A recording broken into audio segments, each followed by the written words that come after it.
Alright guys, I'm back with part 2 of this, okay? Now, what I'm going to share with you is invaluable information, okay? And I didn't realize it, but it's online too. I haven't thoroughly looked at all of it, but I'm reading from, like I said, I've got a lot of stuff from a book that is so important and just valuable. Anyway, this is from a gentleman by the name of Howard Freeman. Those of you who are out there in the movement, you already know who he is and everything. And this was done by Ralph Epperson, who's an author, lecturer on New World Order and so forth. And you know, these are transcripts from Mr. Freeman.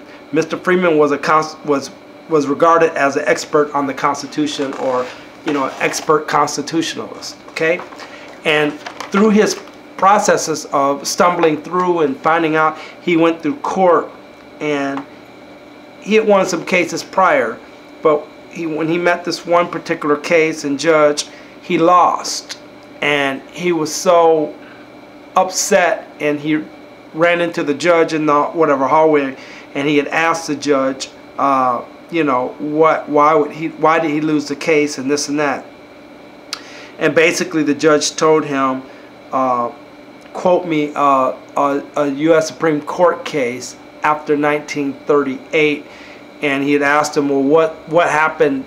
Why, you know, he didn't have any, and he was asking the judge, well, what happened? And the judge just said, basically, you know, that's when things changed, and you know, he had already told him too much and walked away from him. So then that's when Mr. Freeman began investigating and finding out what had happened. And, you know, there's a whole book on this, you know, to get into. I just want to hit a couple areas of it because, like I said, you know, on YouTube, I don't have a lot of time. And this is part 2. I really should probably make it, you know, quite a few parts, whatever. But time is short, and I don't know how much longer I have, you know, to get this stuff out. So anyway, let me go out. So what had happened was, and let me read this to you. Bottom line, like I already told you, America is bankrupt, and it has been. It was after the Federal Reserve Act of 1913. It only took 20 years, and this country was bankrupt. All right, here we go. America is bankrupt.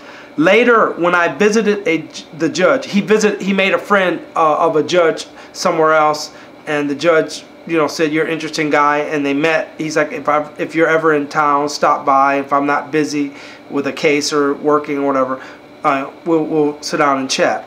Well, this is what happened. Later, when I went to visit the judge, and this is Ralph Epperson stating, I can remember that during one of our meetings, this is Ralph Epperson, the author of this book, with Mr. Freeman, revealed that this judge was in actuality a retired state Supreme Court justice from his home state of Wyoming or Montana. He further stated that this judge had asked him not to reveal his identity because he could get in a lot of trouble by revealing too much. I told him of my problems with the Supreme Court case dealing with public policy, okay, and public law. Public law, basically, just real quick, was dealing with common law prior to 1938. Public policy then came in after 1938, and this is what happened, okay? And this is deep. Please pay attention to what I'm about to read to you. He said in 1938, all the higher federal judges, the top attorneys, and U.S. attorneys were all called into a secret meeting. Ralph Epperson quotes here, by President Franklin Roosevelt. And this is what the president told them. The president explained that America was a bankrupt nation. It was owned completely by its creditors. Epperson. The creditors, according to Mr. Freeman at another time, were the international bankers who had loaned America all of the money that had created the national debt.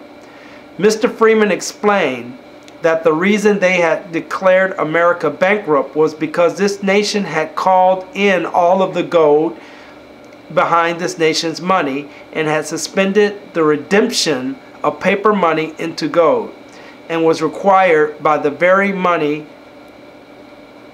the American people and the bankers were carrying.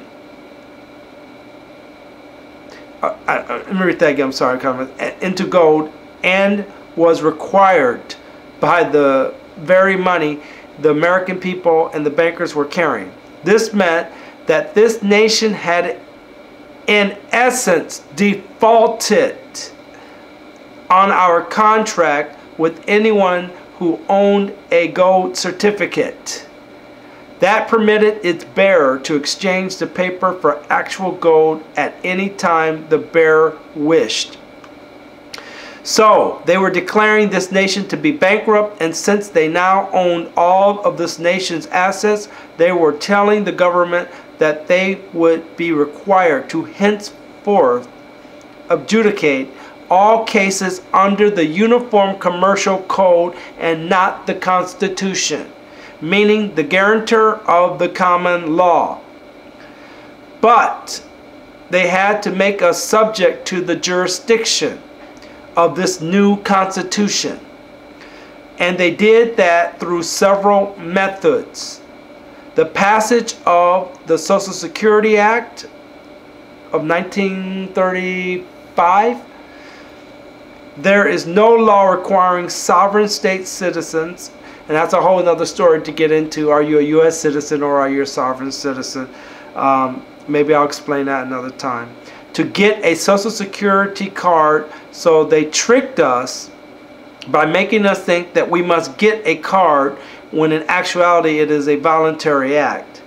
The requirement that all babies get a birth certificate. We used to enter the details about the birth of our children or child in the Holy Bible, and that ended it.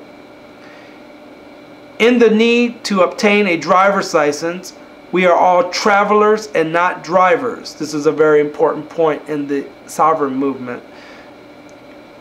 And only drivers have to get driver's licenses, car registrations. We pledged our car to the state as collateral for the debt we owe the bankers, etc. Okay?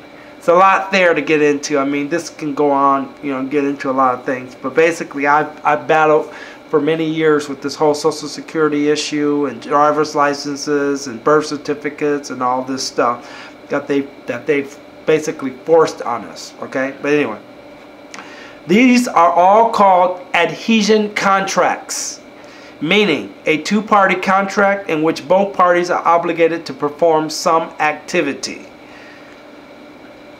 The creditors own the Congress, they own the executive, they own the judiciary, and they own all of the state governments. They're in control. Emperson. I've added the opening phrase of the following comment by Mr. Freeman, since this part of my copy of the transcript could not be made out. I believe that Mr. Freeman would have said, we, meaning the federal judges and attorneys, were told to take silent judicial notice of this fact, which means we were to never reveal it openly. We were told that our court was to operate in admiralty jurisdiction and that we could call it anything we wanted, but that we were never to call it admiralty law. So this was what I wanted you to hear and understand, because it's very, very deep. All right. So, I mean, it goes on and on. I mean, like I said, this is something that I could read for hours and hours, but you've got, I hope, the basis of what I'm trying to explain to you, or what I'm trying to tell you, what has happened in this country. We've been overthrown. And to get us back on track, we've got to get rid of these bankers, these international bankers that are creating, and people don't understand all these banks and interest and all of this and that, because that's what's killing us. That's what's hurting us. It's income tax. That's when property tax and income tax actually started, was in 1913. If you don't own your own home, I mean, how do you own your home when you have property tax? You never own it.